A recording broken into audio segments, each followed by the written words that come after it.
पांडुरंग पांडुरंग बोलतो मृदंग, पांडुरंग पांडुरंग बोलतो मृदंग, बोलतो पाषाण घे तोची पांडुरंग, बोलतो पाषाण घे तोची पांडुरंग, तोची पांडुरंग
लोचने दुःख झाले उतावली सुख झाले उतावली सुख झाले उतावली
या नित्य ये विचारे या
मरणाहाती सुटली काया, मरणाहाती सुटली काया, विचारे या निश्चयी, नासून या गेली खंती, सहज स्थिती भोगाची, न देखेशे झाले श्रम, आले वर्म हाताहे, नासून या गेली खंती, सहज स्थिती भोगाची, तुका म्हणे कैची कीव, तुका म्हणे कैची कीव, उठे जीव निराळा, नासून या गेली खंती, सहज स्थिती भोगाची. विठ्ठल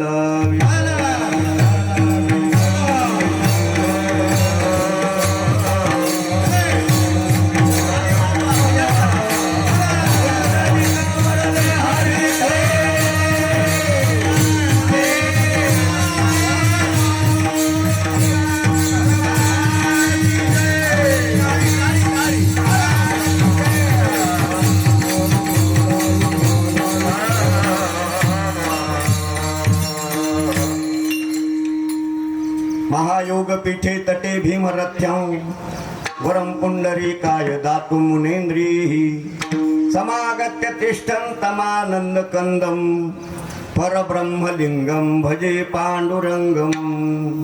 मनोजवं मारुततुल्यवेगं जितेन्द्रियं बुद्धिमतां वातात्मजं वानरयूथमुख्यं, श्रीरामदूतं शरणं प्रपद्ये. नमो सद्गुरु तुकया ज्ञानदीपा, नमो सद्गुरु सच्चिदानंद रूपा, नमो सद्गुरु भक्त कल्याण मूर्ती, नमो सद्गुरु भास्करा पूर्ण कीर्ती. जयांचे केली स्मरण, होय सकळ विद्यांचे अधिकरण, तेची वंदू श्री चरण श्री गुरूंचे. ते नमस्कारोने आता पांडुरंगा करू प्रथम नमन. पांडुरंगा करू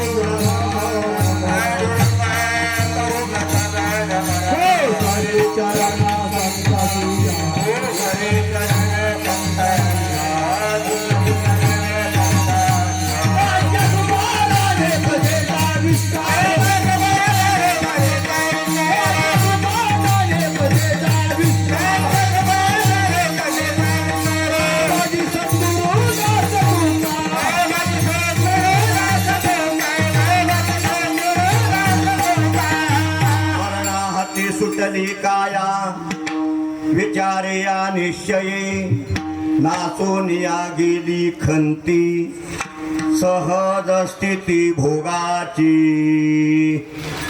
प्रस्तुत प्रसंगी प्राप्त स्थळी कीर्तन सेवेसाठी निवडलेला अभंग विश्वभूषण देहू निवासी, वैराग्याचे महामेरू, श्रीमंत श्री जगद्गुरु तुकाराम महाराज यांचा 4 चरणाचा दिडक्या पद्धतीचा. तुकाराम महाराज या अभंगाद्वारा आपली स्थिती स्पष्ट करतात.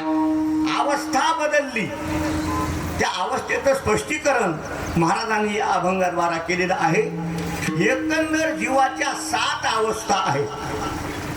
अज्ञान, आवरण, विक्षेप, परोक्ष ज्ञान, अपरोक्ष ज्ञान, शोकनाश आणि आनंदावाप्ती. या 7 अवस्थेपैकी शेवटच्या जी 6वी 7वी अवस्था आहे, त्या 2 अवस्थेचं महाराज स्पष्टीकरण या अभंगद्वारा करतात. विठ्ठल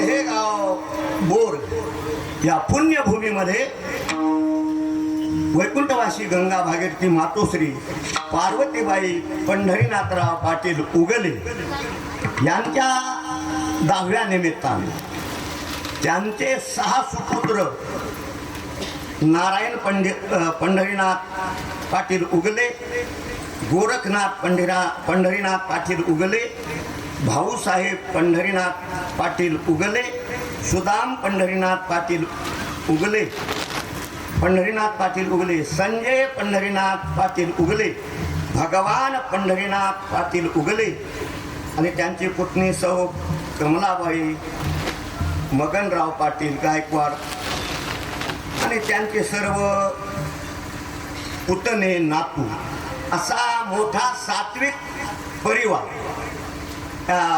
परिवाराच्या वतीने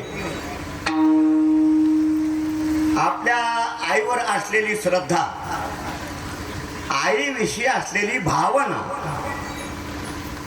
आईनं आपल्यावर केलेले उपकार कृतज्ञतापूर्वक कीर्तन, अन्नदान या दोन्ही माध्यमातून त्यांनी या कार्यक्रमाचं आयोजन केलेलं आहे. आणि या कार्यक्रमासाठी ज्यांची उपस्थिती आहे, महंत प्रातस्मरणीय विमलगिरी महाराज यांची या ठिकाणी विशेष उपस्थिती आहे. ज्यांची सुंदर चाल झाली असे गायनाचार्य दिगंबर महाराज शास्त्री, हरिभक्तीपरायण बाबूराव महाराज जाधव, साईनाथ महाराज, दिलीप महाराज जाधव, सुरदास महाराज, बंडू महाराज क्षीरसागर, जनाबापू, इंद्रभान महाराज आणि दोन्ही सुंदर मृदंग वादक ज्यांच्याकडे संस्था आहे. आमचे हरिभक्तीपरायण जुने मित्र मृदंग अलंकार ताल भास्कर पांडुरंग महाराज पवार, सद्गुरू कृपा वारकरी शिक्षण संस्थेचे अध्यापक आणि हरिभक्तीपरायण आमचे भागवत महाराज भुगले, गोराडे, सर्व उपस्थित कीर्तनकार, प्रवचनकार, रामायणाचार्य, भागवताचार्य, या मातोश्रीच्या 10व्या निमित्तानं आलेली सर्व पाहुणे मंडळी, माता भगिनी, इष्ट मित्र, सज्जन सखे, दोन्ही संस्थेतील विद्यार्थी वृंद, दोन्ही माझ्या मागे असलेले चोपदार. कोणाचं नाव विसरलं असलं तर नाराज होऊ नका. कारण काय आहे, महंत महाराज, माझं वय 75 आहे. आता इतकं विस्मरण व्हायले पांडुरंग महाराज. एके दिवशी मी बाजारात गेलो, मंडळीला सांगितलं 1 तासात मी वापस येणार आहे. 2 तास झाले, 3 तास झाले, मी घरी वापस गेलो नाही, कारण मला घराचा रस्ता सुधारणार गेला. 3 तासानंतर आपले मालक कसे आले नाहीत म्हणून आमची मंडळी मला हुडकण्या करताना बाजारात आली. तिला पाहिल्यानंतर मी म्हणलं, तुला कुठं तरी पाहिल्यासारखं वाटतंय. विठाला विठाला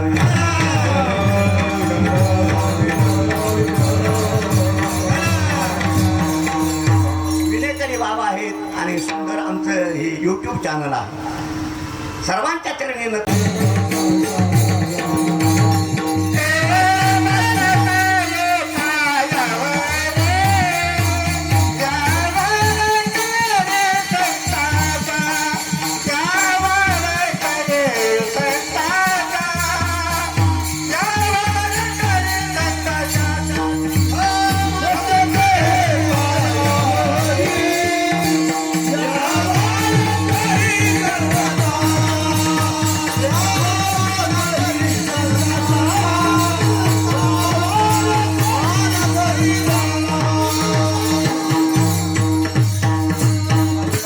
पायावरी या वारकरी संतांच्या नियोजित ज्यांचं आज कीर्तन होतं, असे आमचे हरिभक्तीपरायण ज्ञानेश्वर माऊली यांची तब्येत ठीक नसल्यामुळे अचानक माझ्याकडं आलेला योग आमचे पांडुरंग महाराज पवार यांनी आमचे बंधू संजय महाराज कुलकर्णी यांच्याकडे निरोप दिला आणि त्या निरोपातून सर्व भाविक भक्तांच्या दर्शनाचा आलेला योग आहे. अगोदर माता किती श्रेष्ठ हे सांगतो, नंतर मातेचं मुलावर प्रेम किती आहे हे सांगतो, तिसरं मातेच्या उद्देशानं मुलानं काय करावं हे सांगतो. विठ्ठल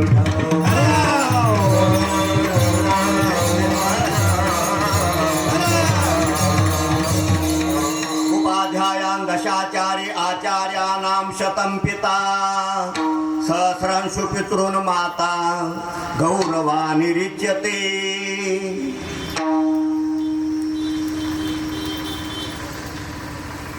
10 वेदाध्ययन करणाऱ्यापेक्षा एक आचार्य श्रेष्ठ,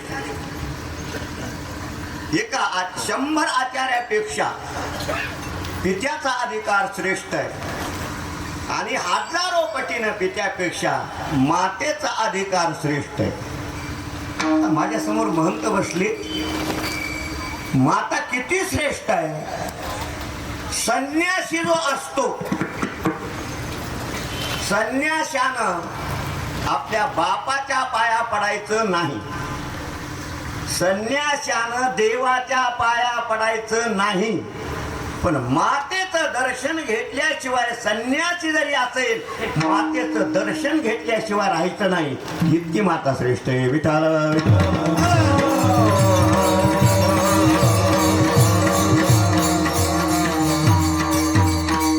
महाराज भागवतात सांगतात, संन्यास घ्यायचा असेल तर बापाचा त्याग करता येतो, पण मातेचा त्याग करता येत.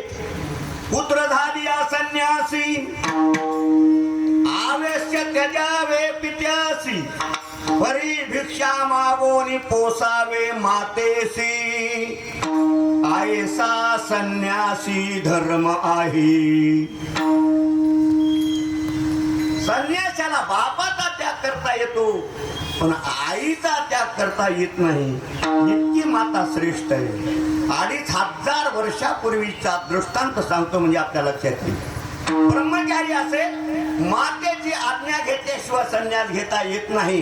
गृहस्थी असेल तर बायकोची आज्ञा घेतल्याशिवाय संन्यास घेता येत नाही. जगद्गुरु शंकराचार्यांचा अवतार झाला 2500 वर्षापूर्वी. शंकराचार्यांचा अवतार म्हणजे प्रत्यक्ष भगवान महादेवाचा अवतार. कशा करता अवतीर्ण झाले. सर्व भारतभर द्वैत मत झालं होतं, अद्वैत मत लोकलेलं होतं. म्हणून जगद्गुरु शंकराचार्यांनी भारतभर भ्रमण केलं. द्वैत मताचं खंडन, अद्वैत मताचा प्रसार प्रचार बद्री केदार पर्यंत केला. पण किती दिवसात पांडुरंग महाराज? फक्त 32 वर्ष. जगद्गुरु शंकराचार्यांचं आयुष्य 32 वर्ष. अवतार झाला, पण मातेची आज्ञा घेतल्याशिवाय संन्यास घेता येत नाही. माता संन्यास घेण्याकरताना आज्ञा देत नाही. कोणत्या मातेला वाटतं आपला मुलगा संन्यासी व्हावा? कोणत्याच मातेला वाटत नाही. आपला मुलगा शिकावा, नोकरी करावी, त्याचं लग्न व्हावं, त्याला लेकरं बाळ व्हावं, हे प्रत्येक मातेची असणारी इच्छा असते. माता संन्यास घेण्याकरताना आज्ञा देत नाही. आणि यांना तर संन्यास घ्यायचा होता. 8 वर्षात चतुर्वेदो, 8 वर्षामध्ये 4 वेदाचं ज्ञान संपादन केलं. 16 सर्व शास्त्र, 16 वर्षामध्ये सगळे शास्त्र असणारे त्यांनी अध्ययन केलं. पण माता आज्ञा देत नाहीत. पडत्या फळाची आज्ञा. माते बरोबर माता नदीला धुणं धुण्यासाठी गेली आणि हे माते बरोबर गेली आणि पाण्यामध्ये डोहात पोहू लागली. त्यांना हीच संधी आहे असं त्यांना वाटलं. जोरात ओरडले, माते काय बाळा, मला मगरीनं पकडलेलं आहे. मग बाळा, मगर म्हणते संन्यास घेतला तर तुला सोडते, नाही संन्यास घेतला तर तुला मी खाऊन टाकते. माते मी संन्यास घेऊ का नाही? माता म्हणजे खुशाल घे. विठ्ठल विठ्ठल.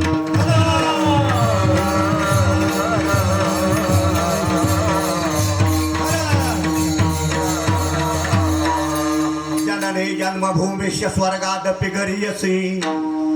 आपली मातृभूमी आणि आपली आई स्वर्गापेक्षा श्रेष्ठ आहे. आपली माता किती श्रेष्ठ आहे हे सिद्धांत सांगण्याकरताना 3 दृष्टांत दिले. न अन्न उदक समदानम, न तिथी द्वादशा समा, न गायत्र्या परो मंत्रो, न मातु सम परम दैवतम. अन्न पाण्यासारखं श्रेष्ठ दान नाही, द्वादशी सारखी श्रेष्ठ तिथी नाही, गायत्री मंत्रासारखा श्रेष्ठ मंत्र नाही, मातेसारखं श्रेष्ठ दैवत नाही. विठ्ठल विठ्ठल.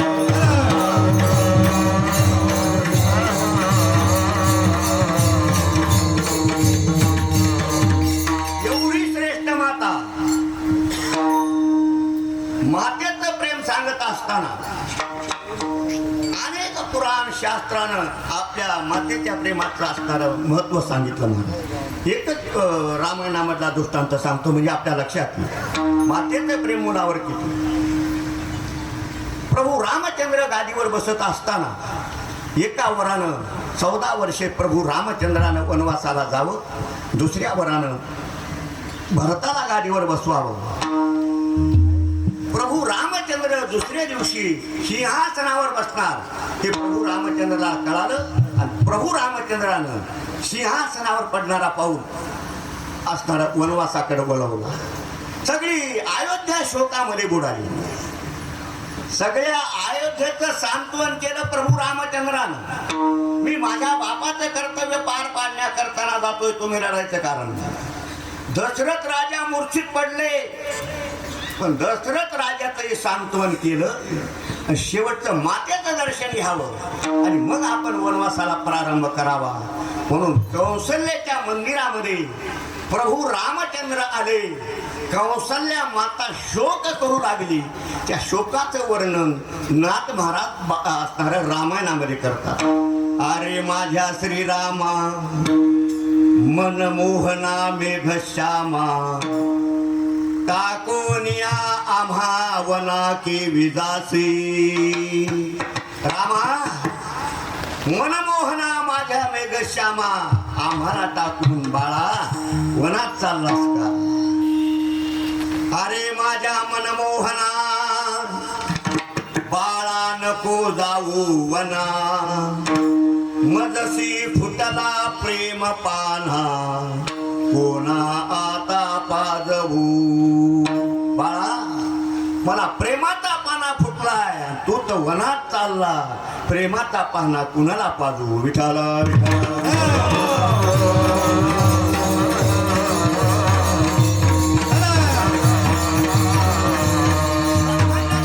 ब्रह्मांडाचा मालक जरी असेल, बाळ माझा केविलवाणी, बाळा कोण पाजील पाणी, कैसा कोपला कैवल्य दानी, कौसल्या जननी शोक करी.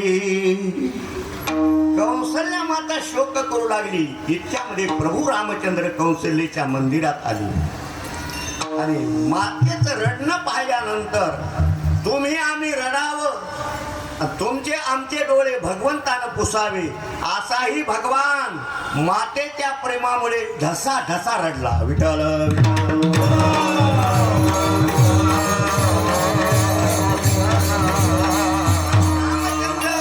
आल्याबरोबर तेरे कोणी उठा उठी, कौशल्ये राम धरिला पोटी, लल्लाट मरदोनी लल्लाटी घातली मिठी श्रीरामा.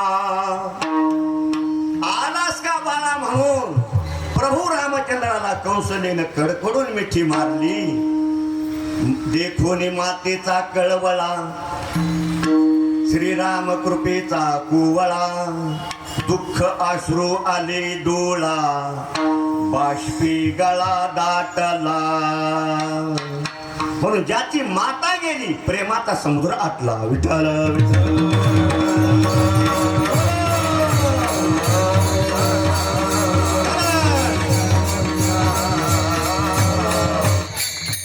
तुकाराम महाराजांना प्रश्न केला, व्यवस्था आहे की नाही? विठ्ठल विठ्ठल.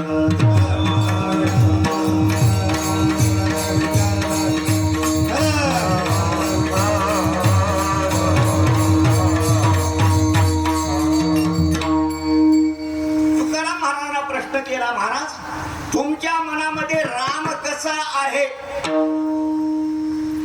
त्यावेळी तुकाराम महाराजांना मातेचा दृष्टांत द्यावा लागला. माता के चित्त पुत बैठे तुका के मन में राम. जसा मातेच्या चित्तामध्ये पुत्र असतो, तसा माझ्या मनामध्ये राम आहे. मातेची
अवघी बाळकाची व्याप्ती देह विसरे आपुला.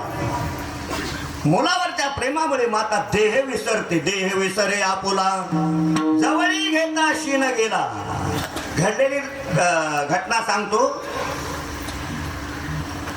एका मातेनं आपला मुलगा दवाखान्यामध्ये नेला. डॉक्टरनं तपासणी केली.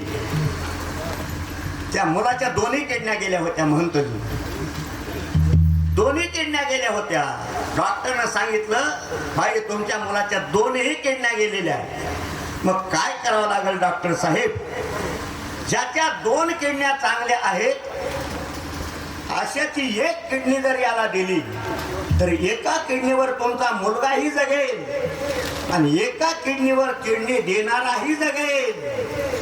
एका क्षणाचा मातेने विचार केला नाही. मातेनं सांगितलं डॉक्टर साहेब माझी किडनी चालेल का माझ्या मुलाला? डॉक्टरनं सांगितलं असं नाही, अगोदर तपासणी करावी लागेल. तुमची किडनी जर मुलाला सूट झाली तर तुमची किडनी देता येईल. एका थिएटर मध्ये माता आहे, एका थिएटर मध्ये मुलगा आहे. तपासणी केली, आईची किडनी मुलाला सूट झाली. आईची किडनी काढली आणि मुलाला देत असताना मुलाला अटॅक आला आणि मुलगा गेला. माता असणारी शुद्धीवर आली. शुद्धीवर आल्यानंतर तिने एकच प्रश्न केला डॉक्टर साहेब माझा बाळ कसा आहे? डॉक्टरनं खाली मान घातली. बाईनं प्राण सोडला. विठाला विठाला.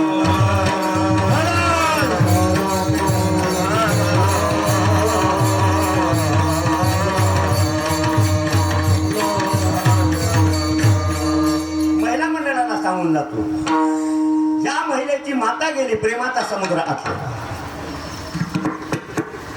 माता किती असणारे म्हातारी असो किती दरिद्री असो. एका म्हातारीला एक मुलगा होता 25 वर्षाचा मुलगा, लग्न झालेलं आणि एकच मुलगी होती, तिचंही लग्न झालं होतं. दिपवाळी जवळ आली. 2 दिवसावर दिपवाळी आली आणि मातेनं त्या मुलाला बोलून घेतलं रावसाहेब अहो ताईला दिपवाळीला आणण्यासाठी जाणं. त्यानं सांगितलं आई मी आज हा दिपवाळीचा सण साजरा करू शकत नाही, माझ्याकडे पैसा नाही.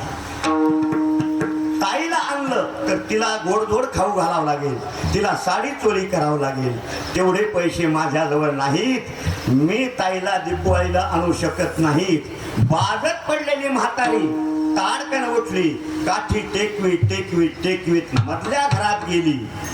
पहिल्या उतरंडी होत्या पांडुरंग महाराज.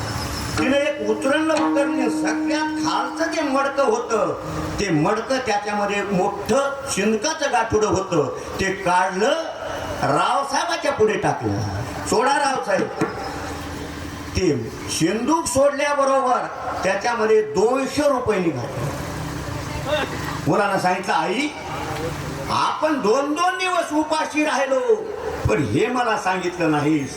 आज हे असणारे पैसे मला दाखवले, हे कुठून आणले सांग. त्यावेळेस त्या म्हातारीनं सांगितलं बाळा तू ज्या ज्यावेळी लोकांच्या कामावर जात होतास त्या त्यावेळी लोकांचे भांडे घासले, लोकांचं धुणं धुतलं, लोकांचे लेकरं सांभाळले आणि हे पैसे ताईला आणण्यासाठी ठेवले.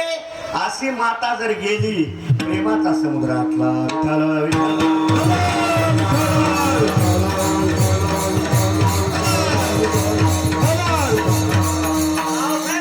ताई वाटत पाहत असते आणि ताई ज्यावेळेस येते म्हातारी दाराकडे असणारे लक्ष ठेवून असते. ताईच्या पावलाचा आवाज येतो आणि म्हातारी बाजतून उठते. ताई दारातच थांब. ताई दारात थांबते. म्हातारी काठी टेकवीत टेकवीत स्वयंपाक घरात जाते. एक भाकरीचा तुकडा आणते, ताईच्या अंगावरून वाळून टाकते आणि दोन्ही बोट गालावर मोडते. ताई सुखाचं राहा. अशी आई गेली प्रेमाचा समुद्रातला विठ्ठल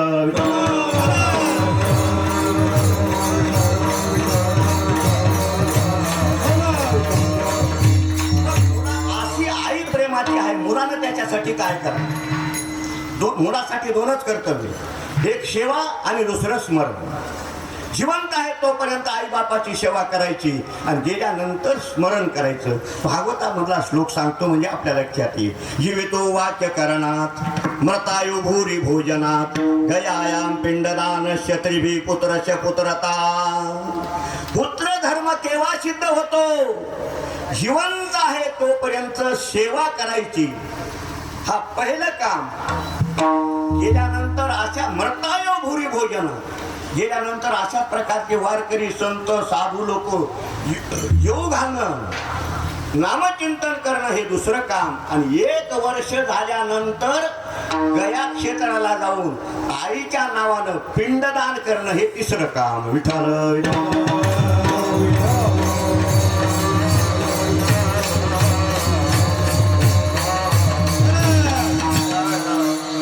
पुराणामध्ये 6 विषय प्रामुख्याने आलेले. प्रेतकल्प नावाचं प्रकरण आहे गरुड पुराणामध्ये. 2 संस्कार, 2 कर्म सिद्धांत आणि 2 मार्ग. 2 संस्कार कोणते? एक प्रेत कर्म संस्कार आणि दुसरा पितृकर्म संस्कार. 2 कर्म सिद्धांत, एक आतुरकालिक कर्म आणि दुसरं आवर्तदेहिक कर्म. आणि 2 मार्ग म्हणजे एक यम मार्ग आणि दुसरा देव मार्ग.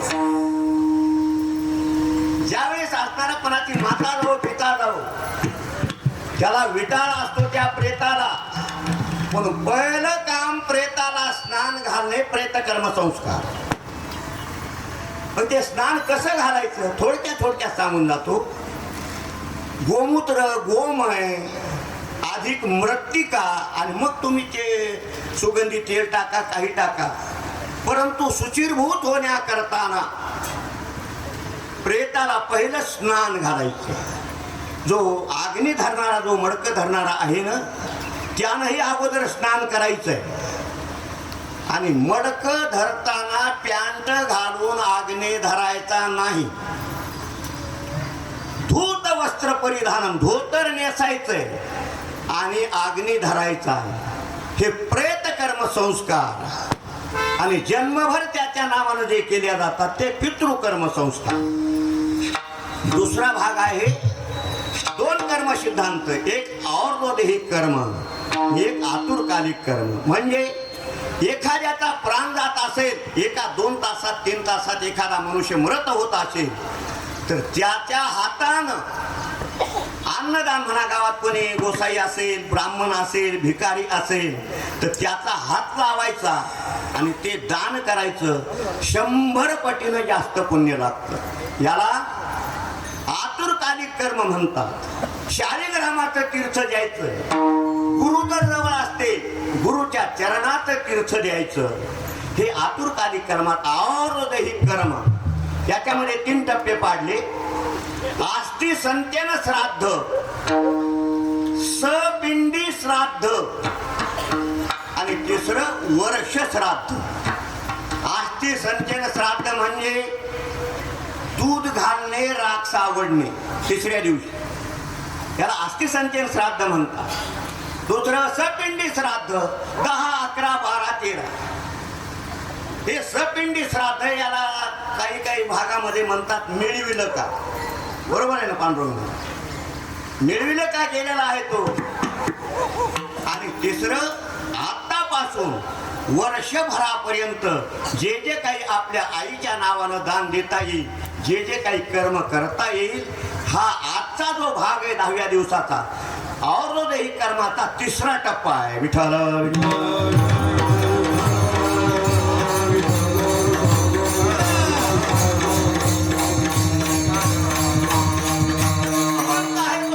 सेवा करायची. कबीर महाराज बोलतात, जिन्ने बाप को रोटी नहीं देवे मुर्दे को खिलवाए. जिन्ने बाप को रोटी नहीं देवे मुर्दे को खिलवाए. छप्पर ऊपर चावल फेंके बाप को कौवा बनाए. जिवंत आहे तोपर्यंत अन्नाला महाग केलं. आणि आता महाराज म्हणतो की तो हजारो माणसं जीव घालतो, त्याला अर्थ नाही. केव्हा अर्थ आहे? जिवंत आहे तोपर्यंत त्यांची सेवा करावी. पवार महाराजाकडून कळालं, या 6ही सुपुत्राकडून आईची अत्यंत असणारी सेवा घडली. विठ्ठल विठ्ठल.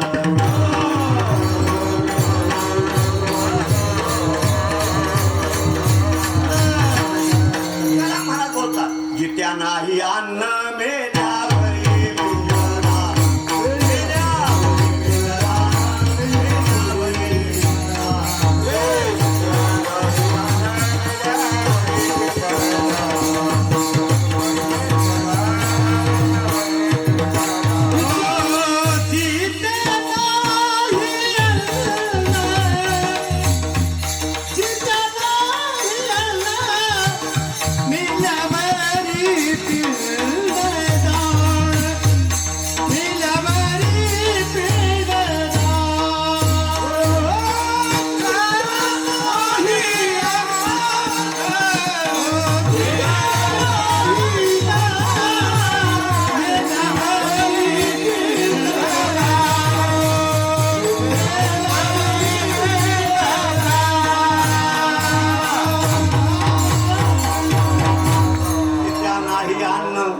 मेल्यावरी पिंडदान. पुत्र धर्म सिद्ध होत नाही. 6 पुत्रांची माता गेली. माता जाण्यासारखं दुःख जरी नसेल तरी 6 पुत्रासाठी आजचा दिवस पर्वकाळ सांगितला पांडुरंग महाराज. पुत्राशी पर्वकाळ, जन्मात जोडे एक वेळ, माता पित्याचा अंतकाळ, ते धर्माची वेळ अति पवित्र. दान धर्म करण्याकरता 6ही पुत्रांना अत्यंत आजचा पर्वकाळ. आणि हा पर्वकाळ काय हमेशा येतो का म्हणतो महाराज? हा पर्वकाळ मागुता पुत्राशी न घडे सर्वथा, येथे श्रद्धेने धर्म करिता पवित्रता अक्षयी. श्रद्धा युक्त भावनेनं केलेलं अन्नदान, नामचिंतन. 2 प्रकारचा वर्ग जगतामध्ये आहे. एक कृतज्ञ आहे आणि दुसरा कृतज्ञ आहे. कृतज्ञ कशाला म्हणतात आणि कृतज्ञ कशाला म्हणतात? जो केलेले उपकार विसरतो त्याला कृतज्ञ म्हणतात.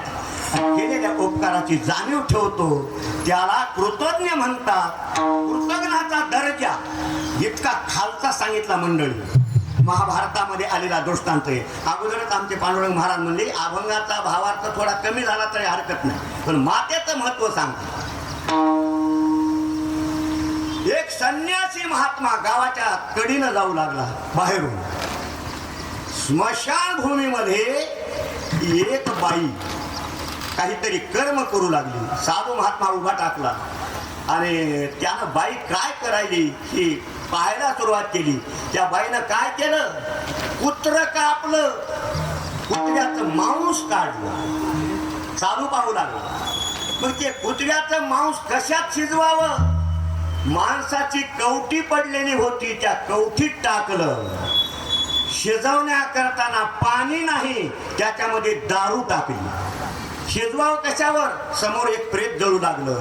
त्या प्रेतावर ती कवठी ठेवली मांसाची आणि त्याच्यावर पालथी चप्पल घातली. मग साधूला प्रश्न पडला आणि त्यानं बोलायला सुरुवात केली. बाई,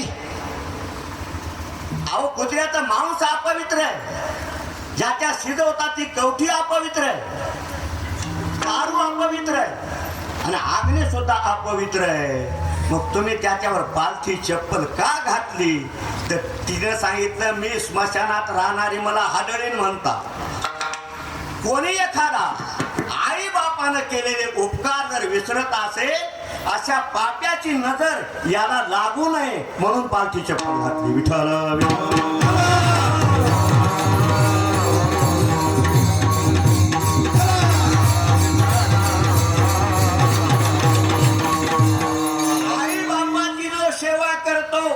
देवापेक्षा श्रेष्ठ. आपल्याला प्रमाणाशिवाय मनानं बोलायचं नाही बरं का जादू म्हणून. जो आई बापाची सेवा करतो तो देवापेक्षा श्रेष्ठ. माता पितयाची करील जो सेवा, एक जना धनी देवा वरिष्ठ तो. नाथ महाराज सांगतात बापाची सेवा करेल तो देवापेक्षा श्रेष्ठ आहे. पुंडलिक श्रेष्ठ का पांडुरंग श्रेष्ठ? पुंडलिकाचे भेटी परब्रह्म आलेगा. म्हणून देवापेक्षाही माता पित्याची सेवा करणारा देवापेक्षा श्रेष्ठ असतो. म्हणून ज्याचे ज्याचे आईबाप जिवंत आहे, 2 मिनिटांमध्ये सांगतो, ज्यांचे ज्यांचे आईबाप जिवंत आहे ते 3 प्रकारची सेवा करा. या सेवेला 1 रुपया सुद्धा लागत नाही. जाता जाता सांगून जातो. आई बापानं हाक मारली, हाकेला ओ द्या पहिली सेवा. घरातून दिवसातून एकदा तरी आपल्या आईला वडिलाला विचारा, बाबा आई तुमचं जेवण झालं का? ही दुसरी सेवा. आणि 8 दिवसातून एकदा विचारा, आई बाबा तुमची तब्येत कशी आहे? तुम्हाला दवाखान्यात नेऊ का? तुम्हाला गोळ्या आणून देऊ का? जिवंत याचे मायबाप आहेत. हा प्रयोग करून पहा. 6 महिन्यानंतर तुमच्या घरामध्ये स्वर्ग नांदेल.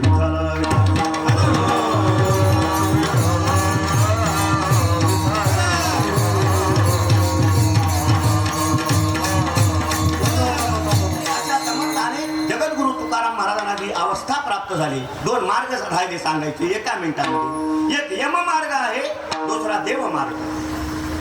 देव मार्गाने जाण्याकरताना आपल्याला मनुष्य देह दिलेला आहे. यम मार्ग भयप्रदाहा, गरुड पुराण सांगतं. देव मार्ग सुखम प्रदम, देव मार्ग सुखाचा आहे. यम मार्ग असणारा अत्यंत दुःखाचा आहे. मनुष्य जन्म आपल्याला याच्यासाठी दिलेला आहे की आपण देव मार्गाने जावं. याच्यासाठी आपल्याला मनुष्य देह दिलेला आहे. विठ्ठल विठ्ठल.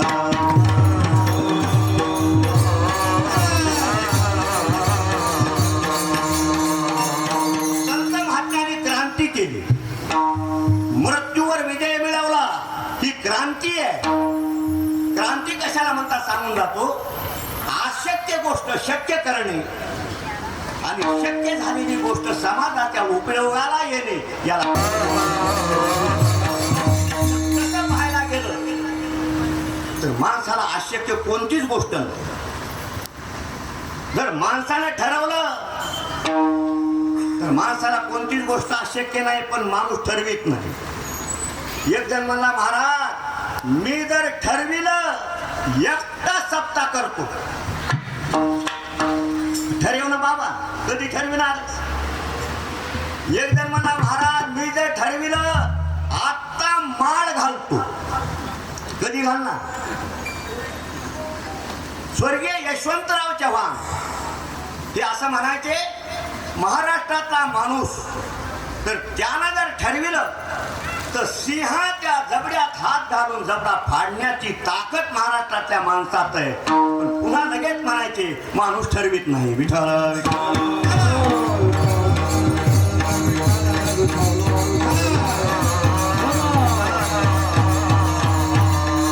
रेल्वे यायची, रेल्वे उभा टाकल्यानंतर जितक्या वेळ उभा टाकल तितक्यामध्ये चहा द्यायचा आणि आलेले पैसे प्रपंचाला असणार खर्च करायचे.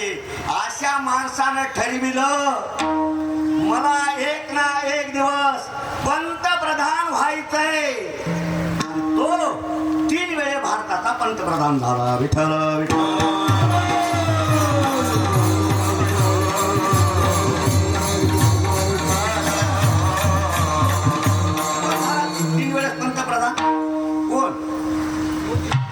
मोदींना चहा विकणार. प्रत्येक क्षेत्रामध्ये आपण यशस्वी व्हावं अशी प्रत्येकाची अपेक्षा आहे. नुसतं यशस्वी नाही, आपला त्या क्षेत्रामध्ये दबदबा असावा. आपल्या हाताखाली सगळे माणसं असेल, कोणतं क्षेत्र असो, मग ते राजकीय क्षेत्र असो, परमार्थिक क्षेत्र असो, आपण यशस्वी झालं पाहिजे आणि त्या क्षेत्रामध्ये आपला दबदबा निर्माण झाला पाहिजे. कोणी आपला हात धरला नाही पाहिजे. गायनाचार्यांना वाटतं अशी चाल म्हणायची, अशी चाल म्हणायची, माग कुणालाच आली नाही पाहिजे. मृदंगाचार्यांना वाटतं असा मृदंग वाजवायचा, असा मृदंग वाजवायचा, गायकाला सम कळालाच नाही पाहिजे. मला वाटतं कीर्तनाला असा अभंग घ्यायचा की कोणालाच पाठ नसला पाहिजे. पण पवार महाराज त्या मोबाईलनं कोणताही अभंग आम्ही घ्या लगेच विठाला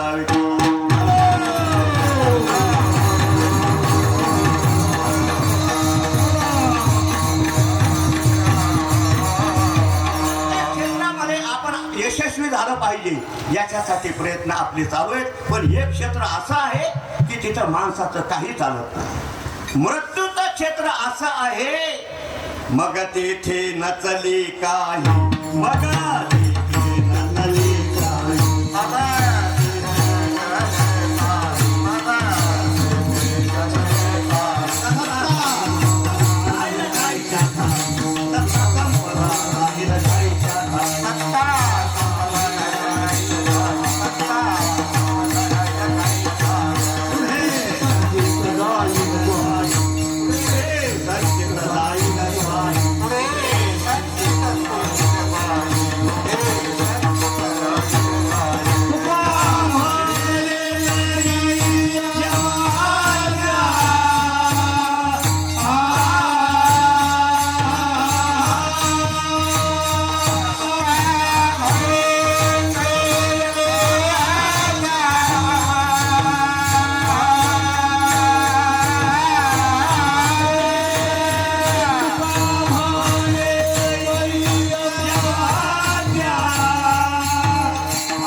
काही सत्ता संपदा राहील ठाईच्या ठाई पुढे संचित जाईल वाही तुका म्हणे तई यम आज्ञा.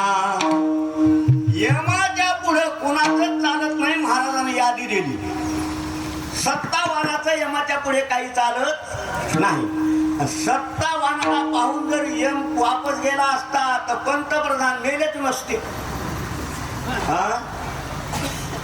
संपत्ती चालत नाही. संपत्ती पाहून यम जर वापस गेला असता तर टाटा बिर्ल्यासारखा मोठ्या मोठ्या कंपन्याचे जे मालक आहेत त्यांचा नंबरच लागला नसता. तुम्ही आम्ही गेलो असतो. सगळ्या क्षेत्रामध्ये भ्रष्टाचार आहे पण यमाच्या क्षेत्रामध्ये भ्रष्टाचार नाही. म्हणून तुम्ही आम्ही यम जर आला त्याचा हार घालून स्वीकार करा. भ्रष्टाचार नाही. विठ्ठल विठ्ठल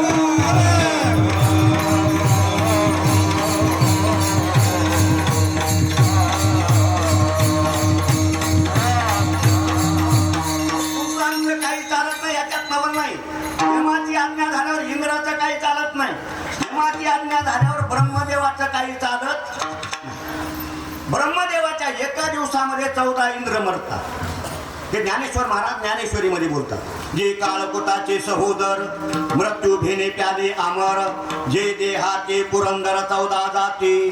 ब्रह्मदेवाच्या एका दिवसामध्ये 14 इंद्र मरतात. अशाही ब्रह्मदेवाला मरावं लागतं. पूर्वे ते मान पाहे पा जो सृष्टी बीजाचा साठोपा पुनरावर्तीची या मापाशी बुजाहाला अब्रह्मभुवनान लोका पुनरावर्तीनोर्जुन. ब्रह्मदेवाच्या एका दिवसामध्ये 14 इंद्र मरतात. एक जणानं प्रश्न केला, महाराज ब्रह्मदेवाचा एक दिवस म्हणजे किती वर्ष सांगा ना थोडं. ब्रह्मदेवाचा एक दिवस म्हणजे किती वर्ष? कागद पेन घ्या.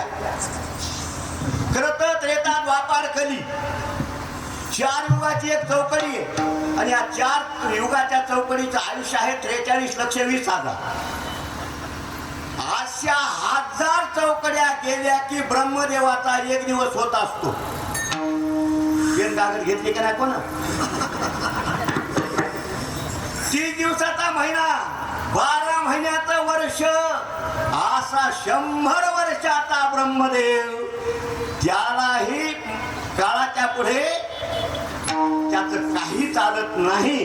असं असताना मरणापुढे कोणाचंच काही चालत नाही. पण संत महात्म्याने जगद्गुरु तुकाराम महाराजांनी क्रांती केली आणि त्या क्रांतीचे उद्गार महाराज सांगतात अभंगाचे.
सुटली काया विचारे निश्चये. अगोदर मरणाचं चिंतन केलं महाराजांनी. तुम्ही म्हणता की मरणाच्या हातातून आमची काया सुटली. कबीर महाराजांना ती यादी दिली बरं का. कोण कोण गेलं ते यादी दिली. 9 ही मर गए, 10 भी मर गए 1788. 33 कोटी देवता मर गए, पड़े काल के फांसी. पीर मर गए, पैगंबर मर गए हकीम रोगी. जपिया तपिया सन्यासी मर गए जिंदा जोगी. 3 लोग में शस्त्र विराजे लोटा कुंज बिहारी. कबीरा सोही मर गई रहत कोण बिचारी. येथे उरू नाही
नाही उर्वादे अवतार इरते पामर जीव किती उपदल्या पिंडा मरण सांगाते उपदते मरते सवे चिते हा अनुभव असताना तुम्ही कसं म्हणता मरणा हाती सुटली काया.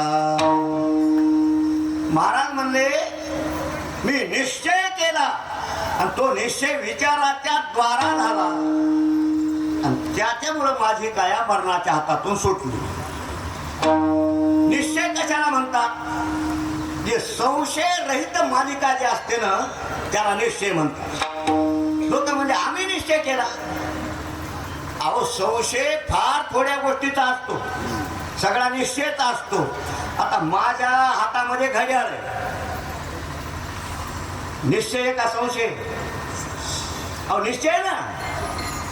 तुमच्या समोर मृदंग आहे हा मृदंग आहे हा निश्चय आहे का संशय आहे. संशय थोड्या गोष्टीचा असतो. महाराज आम्ही निश्चय केला परंतु आम्ही मरणाच्या हातातून सुटलो नाही. तुम्ही कसे सुटले त्या निश्चयाचं स्वरूप महाराज सांगतात. विचारानं जो निश्चय झाला महाराज तर वेगळ्या पद्धतीने बोलतात.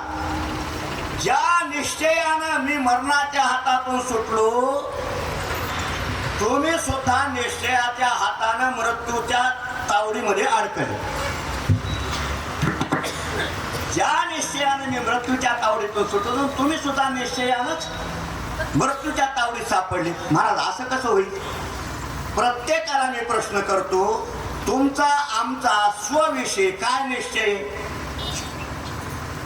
मी देह आहे प्रत्येकाचा निश्चय आहे का वेगळे काही. मी देह म्हणलं काळा असेल तर मी काळा आहे गोरा असेल तर मी गोरा आहे बालक असेल तर मी बालक आहे तरुण असेल तर मी तरुण आहे म्हातारा असेल तर मी म्हातारा आहे. या देहबापा या देहाचे जे आईबाप आहेत ते माझे आहेत. हा मुलगा जो आहे माझा आहे. मी देह असा निश्चय तुमचा आमचा असल्यामुळे तुम्हाला आम्हाला मरावं लागतं. विठ्ठल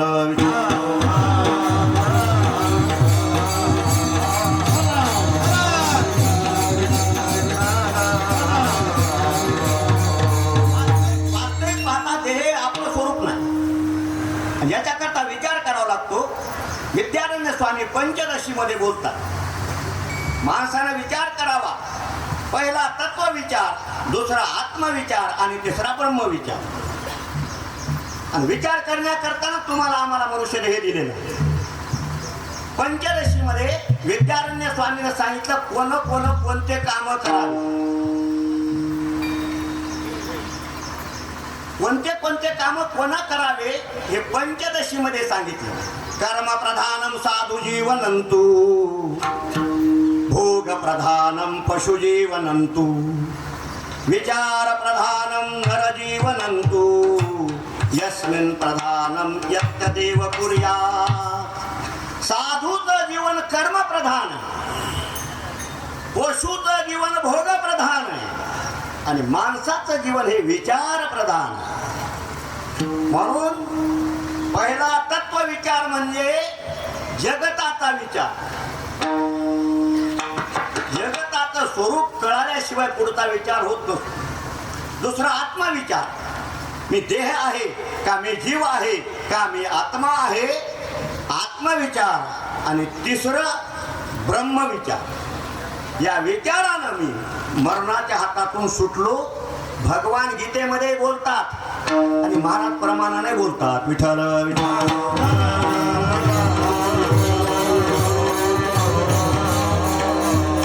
नाही आम्हा जियावे मरावे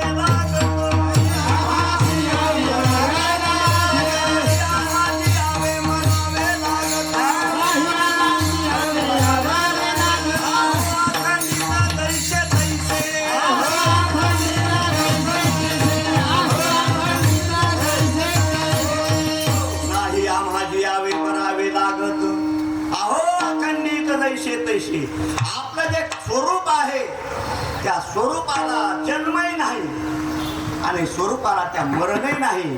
आणि कशामुळे झालं विचारिया निश्चयी. आणि तो विचार कुठं केला? सत्शास्त्र श्रवणानं आणि संतांच्या संगतीमध्ये विचार केल्यामुळे मरणा हाती सुटली काया.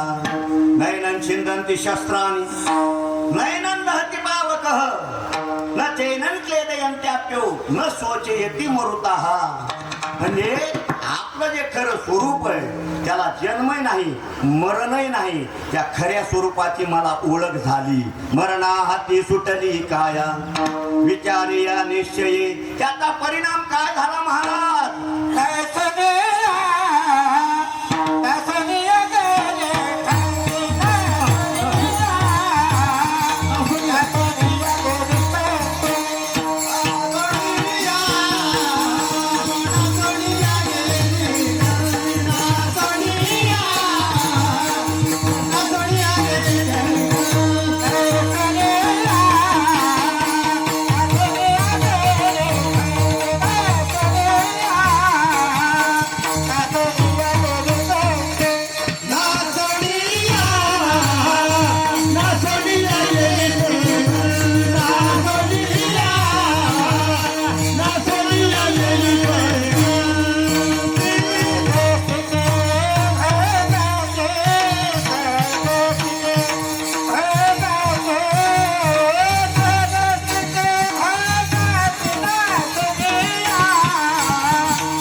ना सोनिया गेली खंती सहज स्थिती भोगाची. खंती म्हणजे काळजी. काळजी गेली आता आमची. चिंता गेली. आता कसल्याच प्रकारची आम्हाला चिंता राहिली नाही. काही लोकांना भोगाची चिंता असते, काही लोकांना मोक्षाची चिंता असते. पण आम्हाला आता भोगाची चिंता राहिली नाही, मोक्षाची चिंता राहिली नाही. स्वामी महाराज, भोगाची चिंता कुणाला असते? पामराला भोगाची चिंता असते. शब्द स्पर्श रूप रसगंध पंचविषय नित्य आपल्याला भोगायला मिळावे असं पामराला वाटतं. आता आम्हाला भोगावरी आम्ही घातीला पाशा. आता आम्हाला भोगाची चिंता राहिली नाही. साधकाला मोक्षाची चिंता असते. आईशी चिंता करी सदा सर्व काळ रात्रंदिवस हे तळमळ तुका म्हणे नाही आपुले अंगी बळ जेणे फळ पावेन निश्चयेशी साधकाला मोक्षाची चिंता नसते असते पण आम्हाला आता मोक्षाची चिंता राहिली नाही विस्तार करणार नाही महाराज मोक्षाची चिंता तुम्हाला का राहिली नाही मोक्षा माघरी कामारी हे दासी होय सांगू आईशी तुका म्हणे किंवा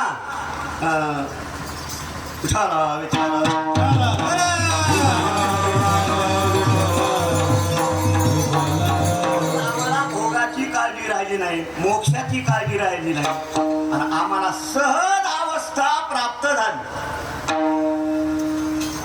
6 प्रकारच्या अवस्था सांगितल्या स्वामी महाराज तुम्ही आम्ही 3 अवस्थेमध्ये जगतो जागृती स्वप्न सुसुप्ती या 3च अवस्थेमध्ये तुम्ही आम्ही जगतो योगी जो असतो उन्मनी अवस्थेमध्ये जगत असतो ज्ञानी महात्मा तुर्या अवस्थेमध्ये जगत असतो कारण शुभेच्छा विचारणात मानसा सत्वापत्ती असंशक्ती पदार्था भाविनी आणि तुर्य ज्ञानी महात्मा तुर्या अवस्थेमध्ये जगतो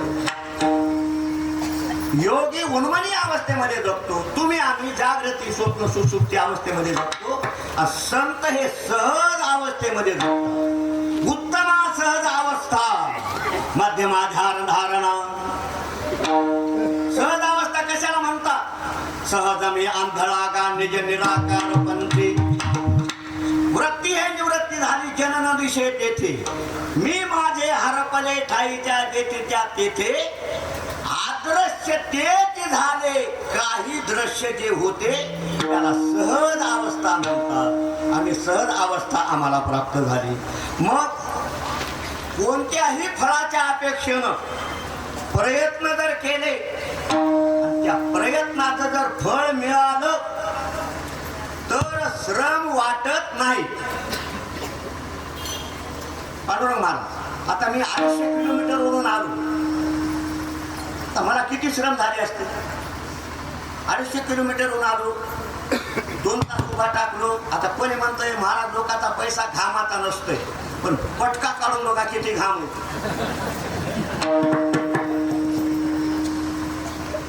250 किलोमीटरहून आलो श्रम करता करता पण या 6 पुत्राकडून जर मला 25,000चं जर पाकिट मिळालं श्रम केला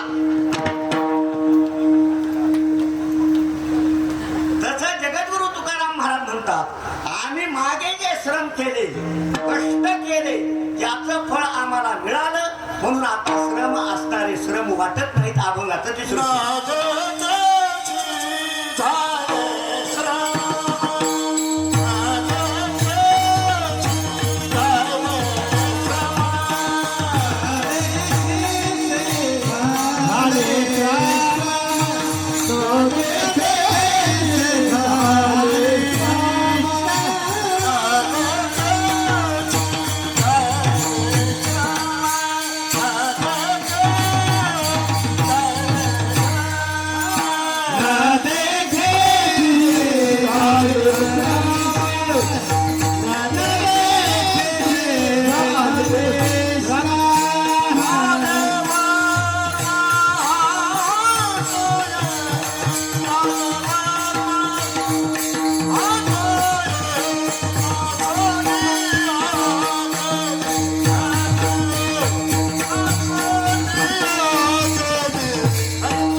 झाले श्रम कारण संसारामध्ये श्रम केले की फळ मिळत पण परमार्थामध्ये तुका म्हणे श्रम केला अवघा आला फळासी परमार्थामध्ये आपण केलेले श्रम कधीच वाया जात नाहीत म्हणून महाराज म्हणतात आम्हाला श्रम हे श्रम राहिले नाही 2 बॅग कापूस लावला 8 दिवस दिवसाला 25 किलोचा फुवारा पाठीवर धरून 8 दिवसाला फुवारा. कापूस झाला 2 बॅगला 40 क्विंटल. कापसाला भाव लागला 15,000 रुपये क्विंटल. बस झाला का थोडा वाढवायचा?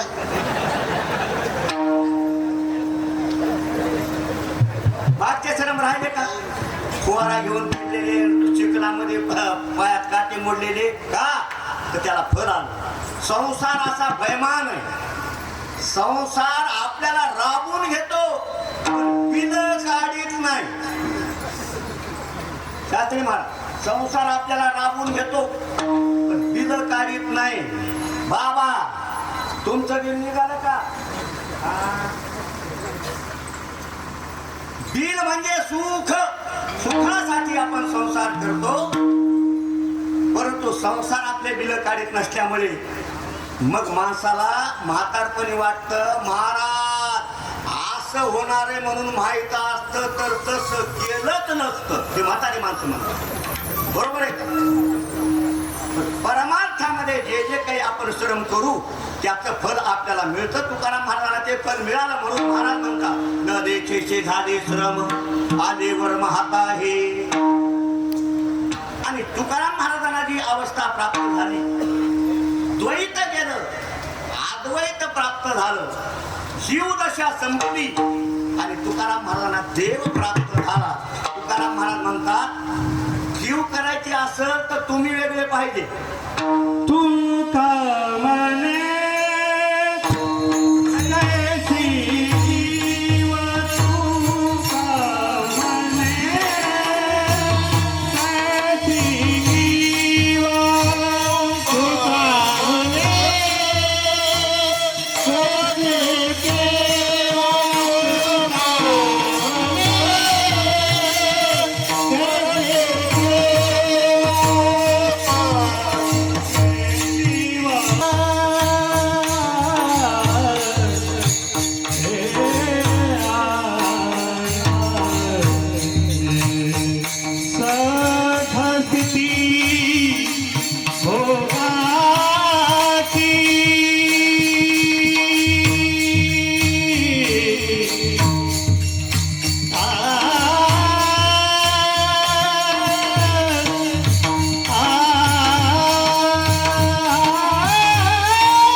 कुठे जीव निराळा. क्यू करण्याकरताना म्हणत महाराज तुम्ही वेगळे पाहिजे आणि मी वेगळा पाहिजे तर क्यू करता येईल एकमेकांना. परंतु जीव आणि देव एक असल्यामुळे जीव अवघे देव खोटा नागरी संदेह. जीव कशामुळे झाला पांडुरंग महाराज? कल्पना अविद्या तेने झाला जीव. कल्पना गेली तर तो देवच आहे मला. देवाची बरे देवाची बरे तुका म्हणे खरे तुम्ही. मीठ पाण्यामध्ये टाकलं पाणी रूपच झालं. आता कसं वेगळं काढता येईल? लवणाची कुंजरी पडली सुधलिया लवण सागरी होय तिना माघारी परती जैशी. तुका म्हणे कैशी किव कुठे जीव निराळा. नासोनिया गेली खंती सहज स्थिती भोगाती. यथामती यथावकाश. धावत्या वेगात अभंगाचा भावार्थ वैकुंठ निवासी गुरुवरी मोतीराम महाराज यांच्या कृपेनं आणि दिग्गज सर्व गायनाचार्य मंडळी, दोन्ही संस्थेतील विद्यार्थी, दोन्हीही गुरुजी मृदंग वादक, त्या सर्वांच्या सहकार्यानं कीर्तन करण्याचा प्रयत्न केला. बालक बोबडा बोली का वाकुडा विचुका पाऊली ते चोज करुणी माऊली रिजे जेवी. ज्याने सुंदर प्रकारचं दहाव्याचं नियोजन केले आपल्या आईच्या प्रित्यर्थ. पुन्हा एकदा नामोच्चार करतो बरं काय. कैलासवासी गंगा भागीरथी पार्वतीबाई पंढरीनाथ पाटील उगेले. 6 मुलं नारायणराव उगले, गोरखनाथ उगले, भाऊसाहेब उगले, सुदाम उगले, संजय उगले, भगवान उगले आणि त्यांची पुतणी. हे 6 मुलांनी सुंदर प्रकारचं नियोजन केलेलं आहे. आणि यांचा वारकरी संप्रदायाशी संबंध चांगला आहे बरं का. तर एवढे माणसं जमलं. वारकरी संप्रदायाशी यांचा 6 पुत्राचा संबंध जोडलेला आहे. सामाजिक क्षेत्रामध्ये 5 मुले 5 मुलांचा संबंध जोडलेला आहे. 5 पुतणी. आता मला नाव सुद्धा येणार ते. असो हे वारकरी कुटुंब आहे. यांनी सामाजिक संबंध जोडलेला आहे. म्हणून राजकीय क्षेत्रातील काही मंडळी या ठिकाणी आलेली आहे. आणि वारकरी पंथाचा संबंध जोडल्यामुळे एवढा समाज जमलेला आहे.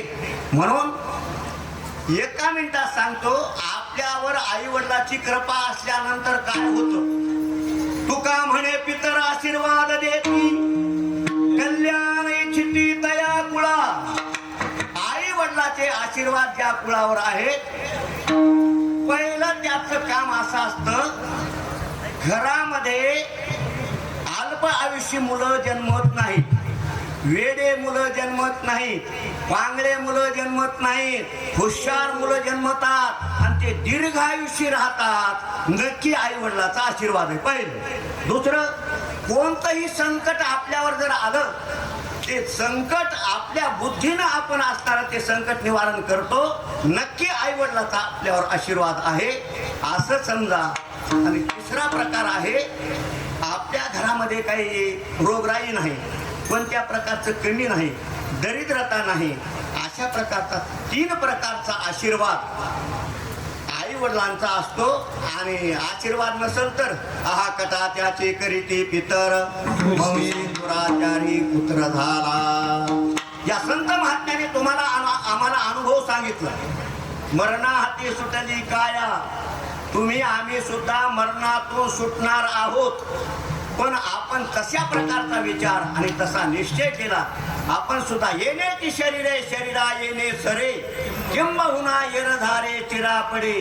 प्रयत्न जर केला नरदेह निधान लागले हाती. उत्तम सार उत्तम गती देव होऊ म्हणती ते होती तरी का चित्ती न धरावे.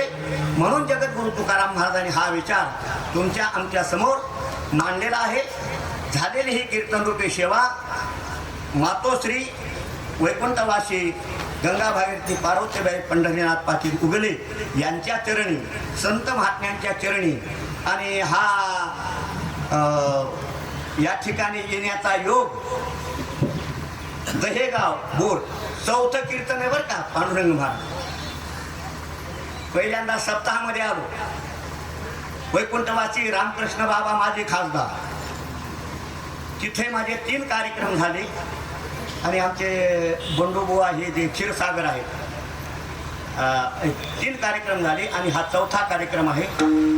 बाबा गेल्यानंतर क्षीरसागर महाराजांनी मला निमंत्रण असणाऱ्या ह्या 10व्यातच दिलं होतं.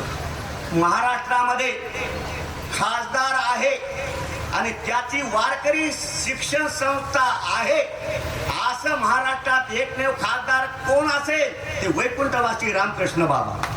काय हो दे सर्वांच्या चरणी पुन्हा नतमस्तक होतो. आमचे बाबाजी या ठिकाणी आहेत, महंत महाराज यांच्या चरणी नतमस्तक होतो आणि या ठिकाणी सेवेला विराम देतो. ज्ञानेश्वर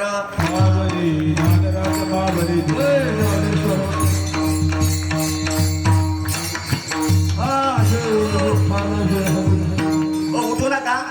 इथं थोडी 5 मिनिटं श्रद्धांजली. 10 मिनिटं थांबा, बसा खाली. जसे 2 तास बसले तसे खाली बसा. ज्यांचं कीर्तन झालं असे हरिभक्त बराय माणिक महाराज शास्त्री यांचं अतिशय चांगल्या पद्धतीने या ठिकाणी कीर्तन झालंय. खरं असं कीर्तन करीत असताना ज्याला श्रोते वक्ता कसा असावा, स्थळ कसं असावं आणि आपलं निमित्त कसं असावं या बाबतीत बोलायचं जर ठरलं तर श्रोते वक्ते यांच्यासारखे असावे, शास्त्री महाराजांसारखे असावे, जन्मभूमी जनार्दन स्वामीसारखे असावी आणि ज्यांच्या निमित्तानं कीर्तन झालं ते आध्यात्मिक असं आमचं हरिभक्त पारायण पार्वताबाई पंढरनाथ पाटील उगले यांच्यासारखं असावं. या ठिकाणी अनेक मान्यवर वेळ जास्त झाल्यामुळं मी या ठिकाणी सर्वप्रथम आमच्या शिवाभाऊ अंगोलगावकर यांना विनंती करतो की 2-2 मिनिटांमध्ये बोलावं. शिवाभाऊ अंगोलगावकर, जास्त वेळ नाही, 2-2 मिनिटं. त्यानंतर चंद्रबन दादा चिकटगावकर यांनी पुढे यावं 2-2 मिनिटांमध्ये. चंद्रबन दादा चिकटगावकर बोला. वेळ जास्त झालेला आहे, 2-2 मिनिटांमध्ये आपलं या ठिकाणी श्रद्धांजली व्हावी.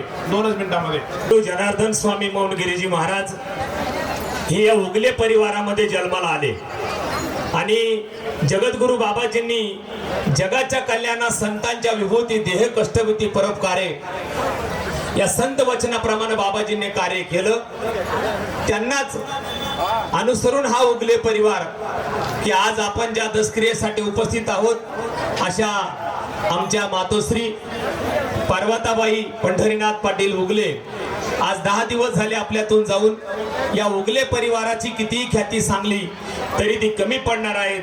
जसे आमचे विमलगिरी महाराजही या उगले परिवारातूनच संत झालेत आणि जगद्गुरु बाबाजी हे संत झालेत. मी जगद्गुरु जनार्दन स्वामी मौनगिरीजी महाराज ट्रस्टच्या वतीनं व त्यांचे उत्तराधिकारी जगद्गुरु स्वामी शांतिगिरी महाराजांच्या वतीनं जय बाबाजी भक्त परिवार महाराष्ट्राच्या वतीनं मातोश्रींना श्रद्धांजली समर्पित करतो. हरिओम. शांती शांती शांती. चंद्रबन दादा चिकटगावकर महाराज. मध्यानी भारत अव्यक्त निधनान्य तत्रका परिदेवना.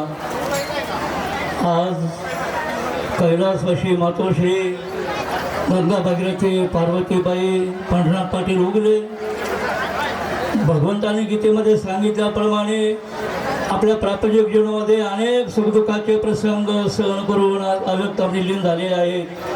नातेसंबंधाने आमचे व्याही कैलासवासी उत्तमराव पाटील निघोटे पिंपळगावकर यांच्या त्या आत्या होत्या. मी माझ्या परिवाराच्या वतीने आणि प्रामुख्याने शंकर स्वामी संस्थान शिरूर शंकर स्वामी संस्थानचं एक विश्वस्त या नात्याने या मातोश्रींना भावपूर्ण श्रद्धांजली अर्पण करतो आणि थांबतो. रामकृष्ण. निमित्त आलेले सर्व शोकाकुल. वास्तविक पाहता यांनी एवढा मोठा परिवार सांभाळला. आपले 6 मुलं 5 पुतणे आणि एवढं वातावरण गोकुळासारखं असताना या अचानक चालता बोलता आपल्यातून निघून गेल्या. त्यांच्या झाल्याने उगली परिवारावर मोठी शोककळा पसरली. परंतु त्यांचं काम हे चांगलं काम असल्यामुळं परमेश्वर त्यांच्या आत्म्याला चांगली जागा देवो असे मी माझ्या डिके परिवारातर्फे आणि छत्रपती जिल्हा दूध संघातर्फे भावपूर्ण श्रद्धांजली अर्पण करतो आणि थांबतो. जय. यानंतर आपतेष्ट मंडळी ज्यांच्या तिलांजलीसाठी आज आपण इथे जमा झालो ते त्या कैलासवासी गंगा भागीरथी पार्वताबाई पंढरीनाथ उगले यांना आपल्यातून जाऊन आज 10 दिवस झाले. त्यांच्या दशक्रियेनिमित्त शास्त्री महाराजांनी अत्यंत उत्कृष्ट आपल्याला कीर्तनाद्वारे सेवा दिली, चांगलं ज्ञान सांगितलं. परंतु आजी जो संसार होता त्यांच्या नावाप्रमाणेच म्हणजे पार्वती नावाप्रमाणे मोठा संसार त्यांनी केला. आपली 6 मुलं मुली पुतणे सगळ्यांना सांभाळून मोठं कुटुंब आपल्यात सोडून त्या गेल्या. त्यांचं नावाप्रमाणे त्या जगल्या आणि या निमित्त उगले परिवारावर जे मोठं दुःख कोसळलं त्या दुःखातून सावरण्याची शक्ती परमेश्वर उगले परिवाराला देवो. मी माझ्या दांगोडे परिवारातर्फे कृषी उत्पन्न बाजार समिती वैजापूरतर्फे आणि भारतीय जनता पार्टी संभाजीनगरच्या वतीने त्यांना श्रद्धांजली अर्पण करतो. जय श्रीराम.